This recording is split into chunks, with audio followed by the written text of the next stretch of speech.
Welcome back to Good Morning Sri Lanka. We're talking about women in management and of course the award ceremony that's to take place on the 25th of July. And Ramya, a question for you. What is really the ultimate objective of the award ceremony?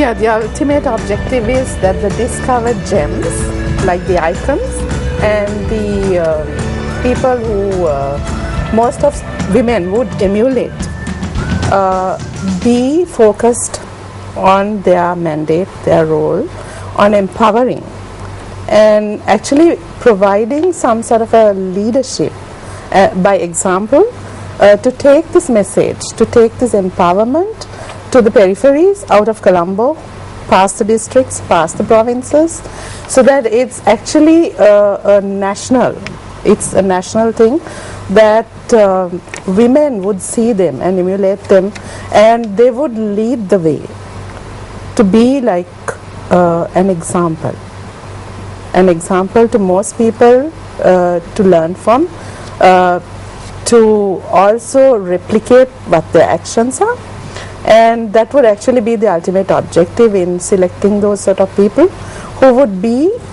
contributing actively, passionately, and also from their hearts. Mm-hmm.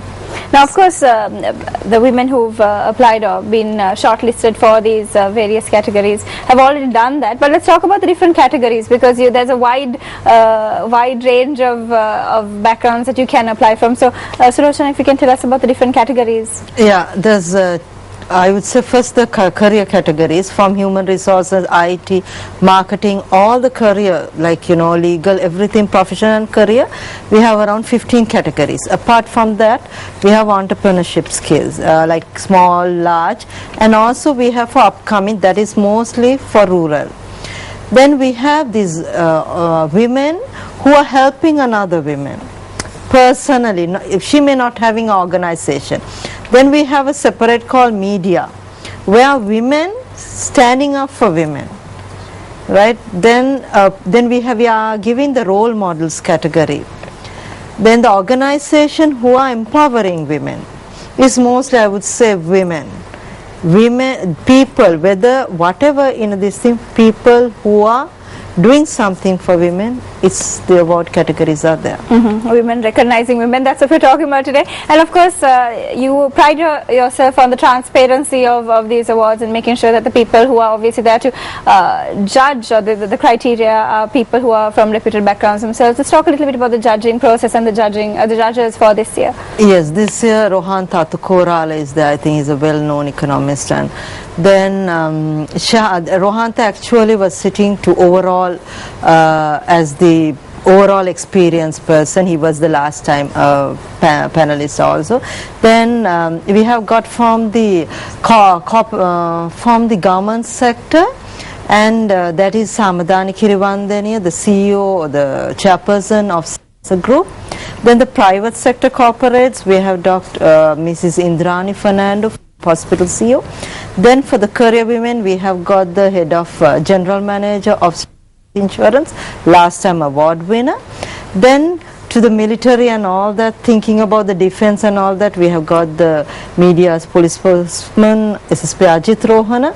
Then to cover up all the hotel industry and everything, we had got Sunil Disanayaka, the director general of the category. So every aspects we have covered. That's a lot of categories as well, a lot of very eminent judges on your panel, and of course, if you can talk to us about the kinds of people who are obviously shortlisted for this. You said it's not just a Colombo based kind of thing, you're obviously looking at rural areas, which is why we included up and coming entrepreneurs and so on, but generally over the years, have you noticed that the numbers have grown larger and larger, and is that something that you're very happy about? Because in Sri Lankan tender, they won't women won't apply, they want someone to recognize. How does that work? So does someone else kind of prompt them into applying? Yes. You're allowed to do that? What we have seen is mostly husbands are, last time even we got 90% husband recommended the wife. Okay, so you can work on a recommend, you can apply yourself, yes, or someone can recommend someone. And bosses are doing. Right. Because we say, no, we are not recognized, but bosses are doing. Because we have seen, when we look at the nominator, it's mainly a man, can be the husband, sometimes the children has nominated their mother. But rural, they will write, you you have to see their letters they have put from where they have started and how they have come. And we have given some stalls. Even there's a blind couple who has been empowered. They are coming to a stall because their ultimate goal is to build their house. This is what all about Women Awards. Now, of course, in line with the awards, there's also various discussions and corporate events that are happening alongside the awards. Let's talk a little bit about that, Ramya. Perhaps you can give us a little bit of information. It's actually the conference that's happening in the morning, and as we discussed, the speakers have been handpicked, and they're the best in their respective segments in the industry. People with vision, people with passion, people who have excelled in their respective fields, and people who have much more to contribute to every segment in society. And we just want all the women as well as any men who want to come. This is not a women's only event, right? Obviously it's not. You want we want participation across the board. Of course. And we would, which is why we have spent such a lot of time and effort and commitment to handpick these people and bring them together in one forum, so that it would benefit most of the people who are coming to listen to them, who are coming to be empowered, and who are coming to share what they've gained back again into their respective working environments, their homes. And so we are hoping that the attendance is going to be phenomenal, so that it would benefit a larger cross-section of society. Of course. We know it's going to be a good conference. It's going to be the killer conference. The killer conference, I like the confidence, the killer conference. How can people out there, anyone watching us who is interested or professionals interested in participating, how do they go about doing that? How do they... Yes, they can do by calling us, and I think you can give the hotline. Yeah, they can call the WIM office, and the hotline is 0772 307 356, or they can log into our website www.womeninmanagement.org. All the details are there. They can get, even if they call the Taj Samudra, they can get all the details. It's in the morning, starting by 9, 12:30 the conference will be over. We have 15 speakers. First time politicians, corporates, private sector and international people will be sitting on one panel and talking about how Sri Lanka can go to excellence. All right, and of course, Sulochana, as the heart of all of this, obviously this began with you wanting to do something bigger. What plans do you have for WIM going forward? It's most of our women things are very national. While keeping the nationality, we want to go international. We always love to bring things from international. Women in Management is the only organization started locally, now in 4 countries.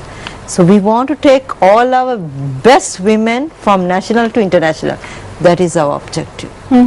All right, well, it's been a pleasure really talking to all of you about each of these things, but Priyangani, before we wrap up with today, obviously from a training background, how do you see that now we've got the session in the morning, the conference, how do you think, if people were to participate from people, professionals or people who are just keen on participating, what do you think they'll really gain from that experience? As a trainer yourself, what do you have to say to someone who might be on the fence about coming in for something like that? The forum is based on 3 themes. The global challenges we are facing today, and the global opportunities, and also the skills and the tools for young generation. Right? If I just summarize the main important of these 3 themes, really saying, I can just hear that Henry Ford said once, coming together is beginning, keeping together is progress, and working together is success. That is what WIM is all about. We want everyone to be successful. That's really a very strong message, and all of you, each of you, have also invested a lot of heart, a lot of energy into WIM and also into empowering women. Ramya, a quick wrap-up note before we call it a day today on the show. Let's talk a little bit about where you think WIM will be in a few years' time. Well, I would say over the horizon. I would definitely say that, because I see the passion, I see the drive, I see the commitment, I see a lot of synchronicity amongst all of us here, and I don't see any limits and boundaries. I just see a very wow group of people. In my word, this is a word that the world will hear soon. It's a shakabunda kind of A shakabunda. I don't think I've ever heard. Yeah. I've been on the show for a very long time. I've Lots never of people heard will know anyone. about this. A shakabunda. It's a shakabunda outfit. I don't even know if that's Googleable, but I will try today. Right. Shakabunda. On that note, we have to say goodbye, but good luck with everything that you hope to Thank achieve. you. And we hope you have a shakabunda kind of event on the 25th of July. Absolutely. And with that, we're going to leave all of you in the audience as well. We'll see you again on another day. We'll see you tomorrow. Till then, hope you have a shakabunda day. Take care. Thank you very much.